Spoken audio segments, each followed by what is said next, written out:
नमस्कार दोस्तों, मैं रजनीश कुमार आप सभी का बहुत बहुत स्वागत करता हूं आपके अपने YouTube channel Rajneesh Ramesh official पर। भाइयों, आज की वीडियो हम बात करने वाले हैं समाजवादी पार्टी के द्वारा 2024 लोकसभा चुनाव के लिए दिए गए एक नारे की। वह नारा है पीडीए का नारा, पीडीए सरकार। आज समाजवादी पार्टी के मुखिया श्री अखिलेश यादव जी ने 2024 के लोकसभा चुनावों में एक नारा दिया है जो है पीडीए। और पीडीए के पीछे की सच्चाई क्या है, आज हम उसी पर डिटेल से चर्चा करने वाले हैं। तो ज्यादा देर न करते हुए आइए भाइयों सीधा समझते हैं कि इसका जो उनका उद्देश्य क्या है। इस नारे के थ्रू जनता तक उद्देश्य क्या है, किन बातों को वो जनता के बीच में पहुंचाना चाहते हैं। तो पहले हम बात करते हैं पीडीए की। तो पीडीए का मतलब है, पी से है आपका पिछड़ा, डी से है दलित और ए से है अल्पसंख्यक प्लस अगड़ा।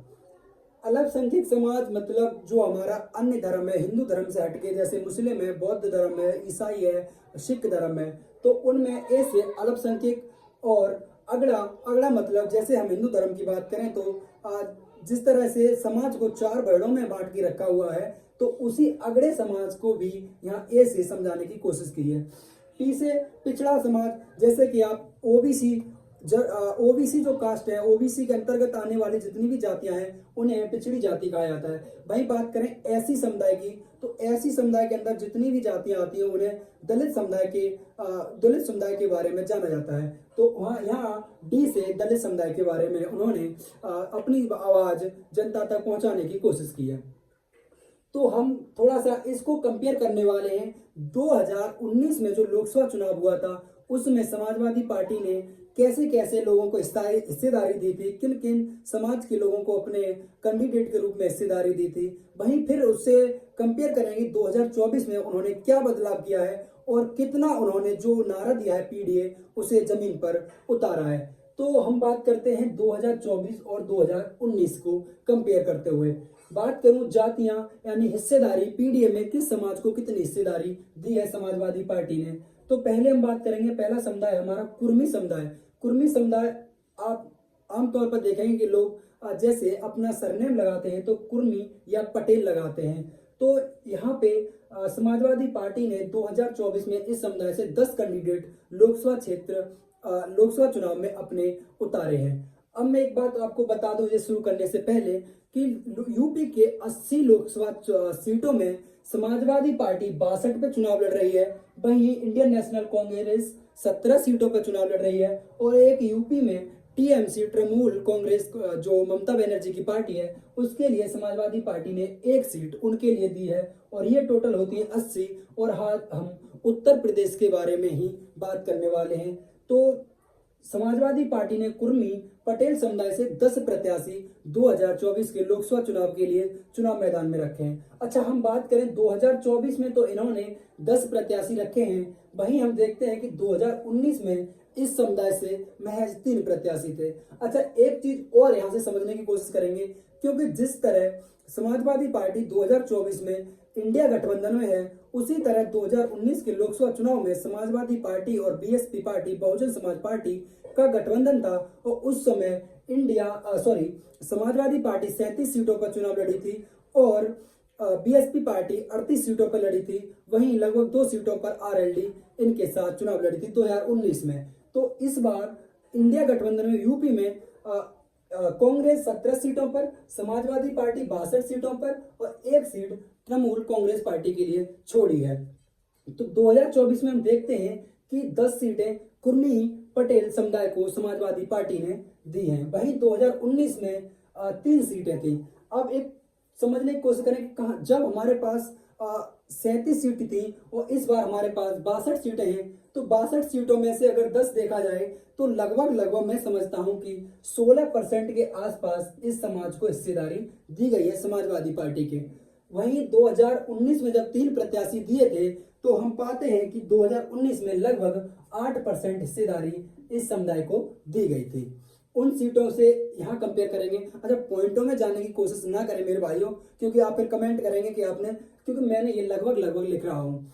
अब बात करते हैं पासी समुदाय की। पासी समुदाय वैसे तो एससी समुदाय से आता है, दलित समुदाय का हिस्सा है पासी समुदाय। तो यहाँ पर इस बार 7 सीटें पासी समुदाय को दी गई हैं। वहीं बात करूं 2019 में भी इस समुदाय को समाजवादी पार्टी ने 3 प्रत्याशी इस समुदाय के उतारे थे। अच्छा, 2024 में यहाँ इन्हें 11% के लगभग की हिस्सेदारी दी जा रही है। वहीं बात करूं 2019 में लगभग 8% की हिस्सेदारी इस समुदाय को दी गई थी। अब आगे बात करते हैं कुशवाहा, शाक्य, सैनी, मौर्य। ये 4 समुदाय लगभग एक ही है, इनके ये गोत्र है और ये समाज एक ही है। तो इस समुदाय को लगभग 6 सीटें समाजवादी पार्टी ने 2024 में अपने पीडीए के नारे के अकॉर्डिंग इन समाज को 6 सीटें दी हैं। वहीं बात करें 2019 में इस समुदाय को महज 1 सीट मिली थी।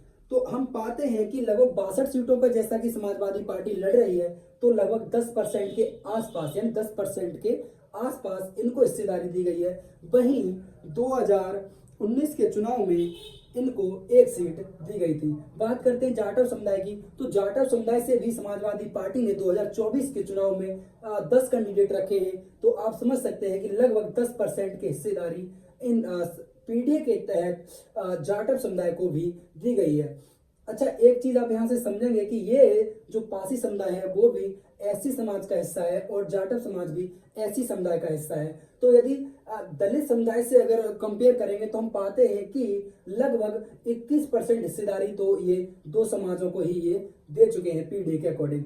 अगली बात करते हैं निषाद समुदाय की, तो निषाद समुदाय को यहाँ पर 2024 में 5 सीटों पर समाजवादी पार्टी ने हिस्सेदारी दी है पीडीए के नारे के तहत। वहीं हम पाते हैं कि 2019 के चुनाव में इस समुदाय को महज 3 सीटें दी गई थी। तो लगभग हम पाते हैं कि यहाँ पे 8% के आसपास यहाँ निषाद समुदाय को भी हिस्सेदारी दी गई है 2024 के लोकसभा चुनाव में समाजवादी पार्टी की तरफ से पीडीए के नारे को जहन में रखते हुए, पीडीए के नारे को समाज में उतारते हुए। वहीं हम बात करते हैं अगला समुदाय जो कि है यादव समुदाय। यादव समुदाय से अब तक 5 कैंडिडेट समाजवादी पार्टी ने घोषित किए हैं और इन्हें हम देखें तो हम पाते हैं कि लगभग 8% की हिस्सेदारी यहाँ पर यादव समुदाय को भी दी गई है। अच्छा, आप पाएंगे कि 2019 में ये 10 प्रत्याशी, 37 में से 10 प्रत्याशी समाजवादी पार्टी ने यादव समुदाय के दिए थे। और अगर मैं इनका परसेंट देखने की कोशिश करूं तो लगभग 2019 में लगभग 27-28% हिस्सेदारी इन्होंने यादव समुदाय को दी थी।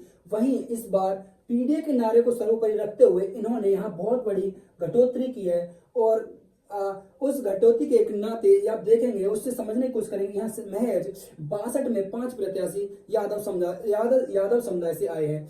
जहां पहले 37 में 10 यादव प्रत्याशी थे, वहां आज 62 में 5 यादव समुदाय को रखे गए हैं। जैसा कि समाजवादी पार्टी को यादव और मुसलमानों की पार्टी कहा जाता है, जैसे कि वो उनका कोर वोट बैंक है, वो उन पर इल्जाम भी लगता है, तो उस चीज को इस बार हटाने के लिए, उससे थोड़ा निपटने के लिए ये एक समाजवादी पार्टी से पीडीए के नारे के तहत ये दिखाने की कोशिश की गई है कि जहां उन्होंने पहले 10 को रखा था, वहां इस बार 62 में 5 प्रत्याशी ही महज यादव समुदाय से हैं इस बार 2024 के लोकसभा चुनाव में।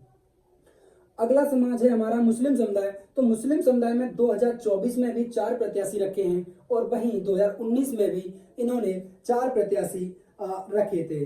वहीं हम बात करें कि इस बार इस समुदाय को भी महज 6.5% के आसपास हिस्सेदारी मिल रही है।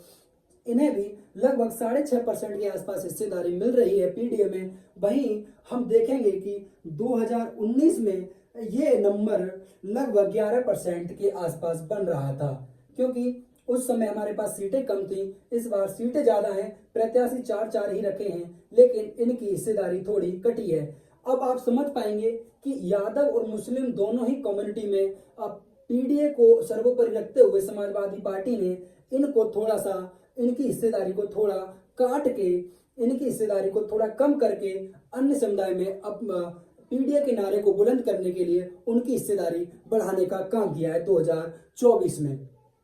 अच्छा, इसके बाद अब हम बात करने वाले हैं, अगली समाज है हमारी ठाकुर समुदाय। ठाकुर समुदाय से यहाँ 2 प्रत्याशी रखे हैं। वहीं 2019 में भी 2 प्रत्याशी ठाकुर समुदाय के थे। वहीं बात करें वैश्य समुदाय की, तो वैश्य समुदाय में भी 2 प्रत्याशी 19 में थे और 2 ही 2024 में रखे हैं।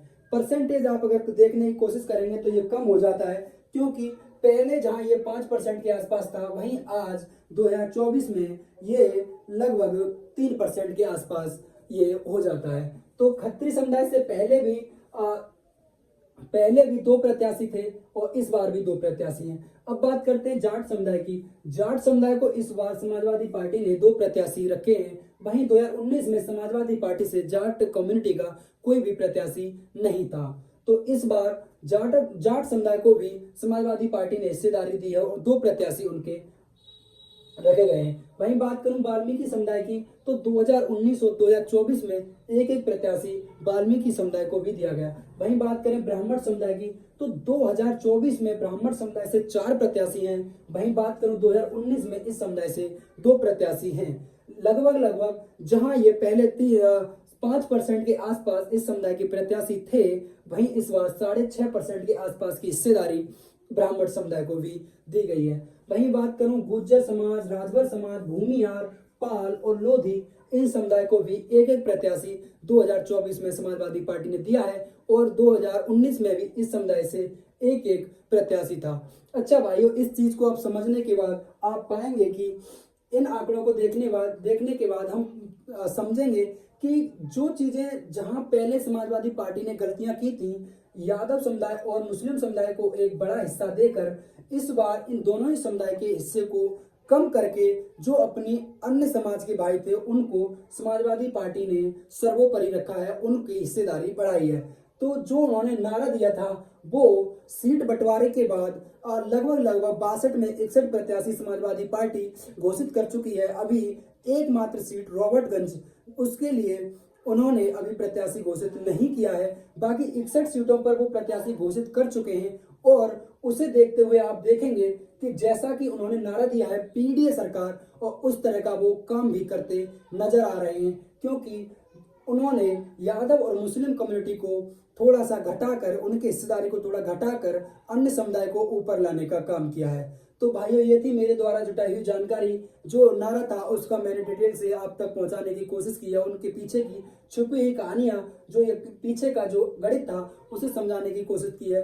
भाइयों, यदि जानकारी पसंद आए तो वीडियो को लाइक करें। अगर चैनल पर पहली बार आए हो तो चैनल को सब्सक्राइब कर लें, बेल आइकन ऑन कर लें, जिससे कि आगे आने वाली वीडियो आप तक सबसे पहले पहुंचे। और अपना कोई भी सुझाव, सवाल मुझ तक पहुंचाने के लिए कमेंट बॉक्स का प्रयोग करें। मैं आपको विश्वास दिलाता हूं कि मैं आपके हर सवाल का जवाब देने के लिए अपने को बाध्य समझता हूं। तो भाइयों, मिलते हैं अगले वीडियो में, तब तक के लिए जय हिंद, जय भारत।